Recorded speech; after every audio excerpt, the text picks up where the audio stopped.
Salut à tous et bienvenue. Aujourd'hui, on s'attaque à un mot qu'on a tous plus ou moins entendu, la scoliose. Mais qu'est-ce que ça veut dire vraiment? Allez, on va décortiquer tout ça ensemble pour que ce soit simple et super clair pour tout le monde. Bon, pour commencer, allons droit au but. La scoliose, c'est quoi exactement? On va poser les bases, histoire que tout le monde soit sur la même longueur d'onde. Alors voilà, imaginez votre colonne vertébrale, cette pile d'os super importante qui nous tient debout. Normalement, elle est bien droite.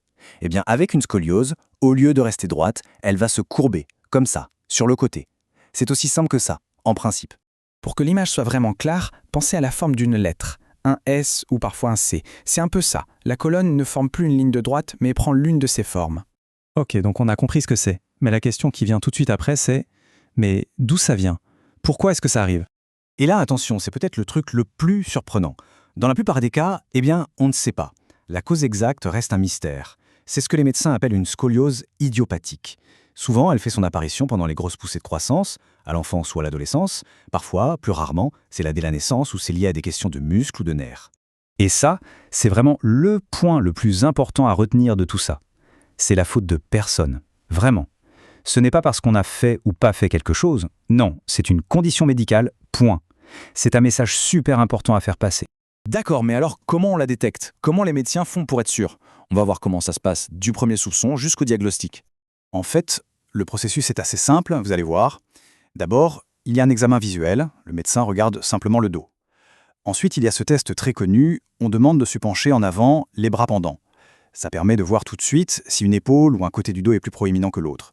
Et pour finir, pour avoir une vision nette et mesurer la courbe avec précision, on passe à l'imagerie, une radio par exemple. Justement, en parlant d'imagerie, il y a une technologie assez récente qui est super intéressante, ça s'appelle l'examen EOS. Alors qu'est-ce que c'est que ce truc? L'EOS, c'est un peu le futur de l'imagerie du dos.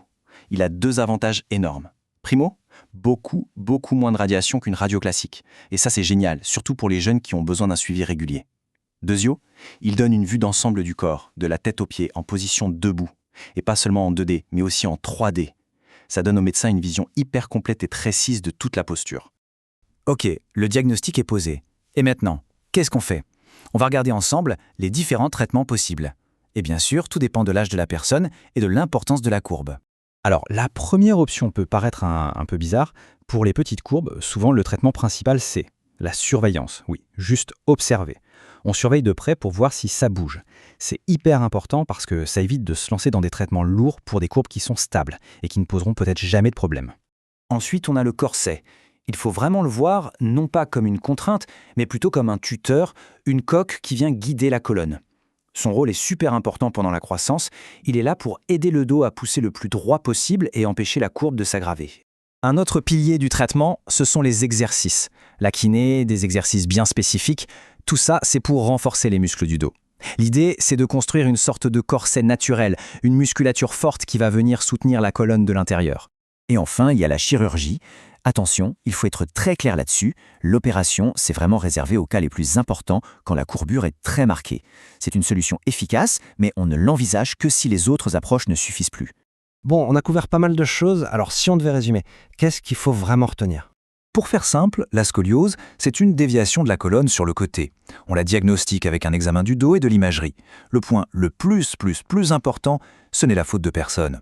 Et la bonne nouvelle, c'est qu'il y a plein de solutions pour garder un dos en forme, de la simple surveillance jusqu'à la chirurgie si besoin. Et tout ça, ça nous amène à une dernière question, un peu pour rêver. En regardant vers le futur, avec tout ce qui se passe en technologie et en médecine, on peut se demander quelles innovations incroyables nous attendent pour nous aider à prendre soin de notre colonne. C'est une question qui ouvre plein de portes. Merci d'avoir suivi cet éclairage avec moi.